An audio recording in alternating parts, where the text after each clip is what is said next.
Alright, so the MCU, Marvel Cinematic Universe, it's solid. I love it. Tons of other people do. I mean, look at how much money this shit makes. But god damn, if you like chronology like I do, and timelines like I do, shit gets fucking confusing. And I just saw Captain Marvel, and it muddies the waters even more. And so I decided, how about let's just make a fun little rant video, I guess. I'm going to be using this chart. Okay, so you've got that fucking chart right there. This handy-dandy chart. Great, solid, beautiful, except there's some fucking issues, alright? So, in Captain Marvel, the Tesseract is in the fucking outer space thing being used by the Rogue Kree agent. Spoilers, by the way, if you haven't seen Captain Marvel.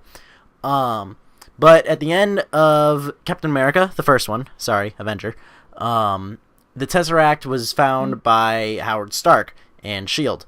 Now, technically, this doesn't create any issues in the timeline, but they never explain how the fucking Tesseract got out of S.H.I.E.L.D.'s hands and into Marvel's. So already 2 movies into the timeline, and I'm confused about this shit. And then there's also the fucking cat Goose. It's a great cat, rips out Fury's eye, vomits the Tesseract back out before eating it in a spaceship, and it's back in S.H.I.E.L.D.'s hand, so that it can pop up in Avengers, but we'll get to that shit later. Issue being with Fury's eye is that in I think it's the Winter Soldier, he is shown with both eyes when he is given the role as director of S.H.I.E.L.D.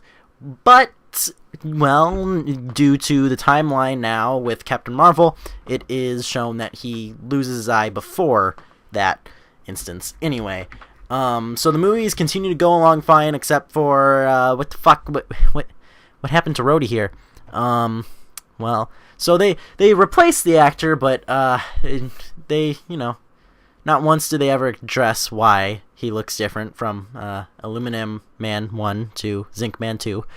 Now fucking, well, Zinc Man 2, Incredible Hulk, and Thor all take place in the same week, despite Hulk coming out like 2 years prior to either of these.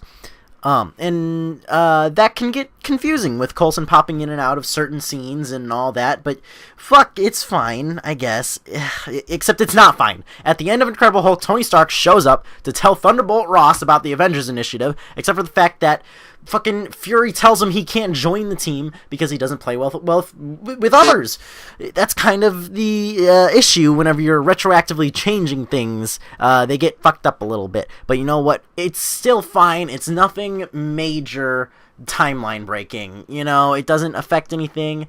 Except for also the Infinity Gauntlet is in Thor. That's strange because I'm pretty sure later on Thanos already has it. That's odd, I guess. Weird. Anyway, the Avengers is fine for the most part. Nothing offensive there, except fucking Bruce Banner. What happened to his face? Did they punch Edward Norton in the fucking face?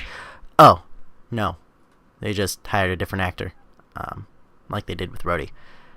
Can't we, get a joke or something that references the change about these actors? I know this isn't big major deals or anything, it's minor shit, but I don't know. I've always thought about this. It bothers me a little bit. I don't know. Iron Man 3 is fine. It wraps up Tony Stark's story beautifully. His character arc is complete. He realizes that he doesn't need to be Iron Man in order to help the world. He gives it up. He's gonna make improvements. Hope nothing happens to that. Thor: The Dark World. Is that enough? Can that just be the joke? I don't even remember what happens in this movie except the Collector gets the Reality Stone in the end. Yeah, alright. Winter Soldier is solid. I have no real complaints. It's all good in the hood here, folks. Guardians of the Galaxy, is that Thanos? What's wrong with his face? It looks so weird and different compared to the first movie. Oh, it's because they recast him. This sounds so fucking familiar. Also, he's a different shade of purple. He's more blue in this one. This isn't really timeline issues, but it's still weird. Guardians of the Galaxy 2 is solid as fuck. Fuck off, everyone. I cried during this movie. I love it. Hey, remember what I said about Iron Man? Throw it out the fucking window. They, kind of introduced Wakanda here. Yeah, I don't know. Vision's made or something. There's robots. They allude to Thor Ragnarok. Wow. This looks kind of dark and gritty. I can't wait for that. That looks like it'll be awesome.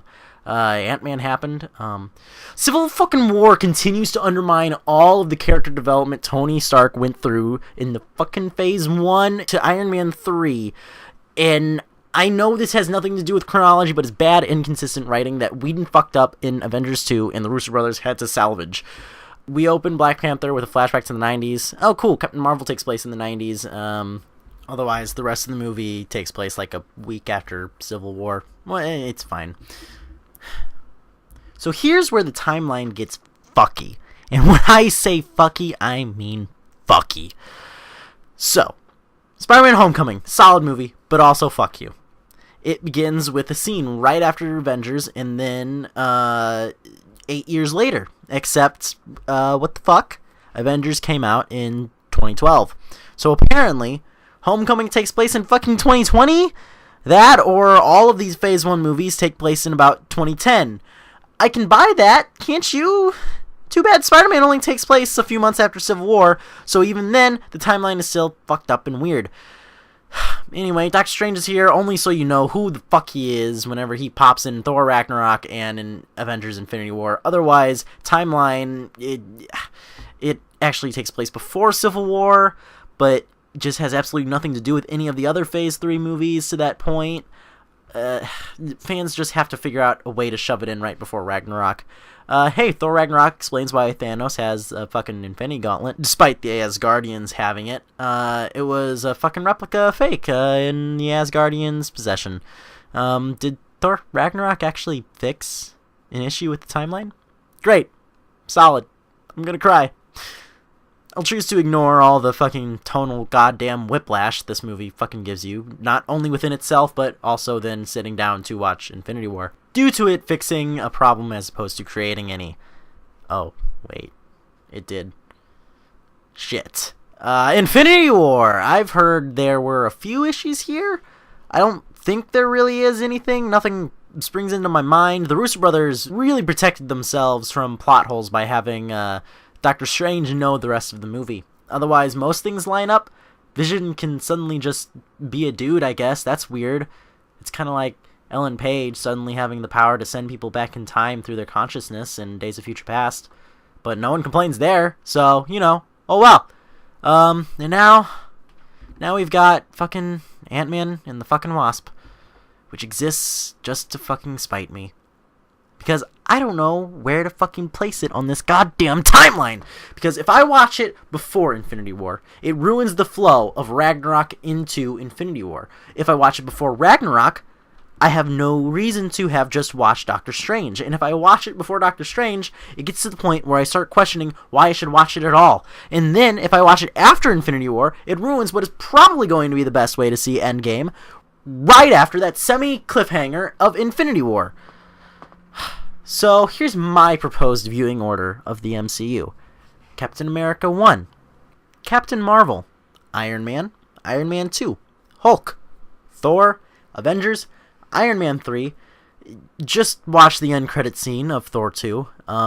Captain America 2. Guardians of the Galaxy. Guardians of the Galaxy 2. Age of Ultron. Ant-Man. Civil War. Black Panther. Homecoming. Thor Ragnarok. Infinity War. And now you might be asking, what about Ant-Man and the Wasp? Fuck you. Just read the Wikipedia article before going into Endgame. Alright, it's over now.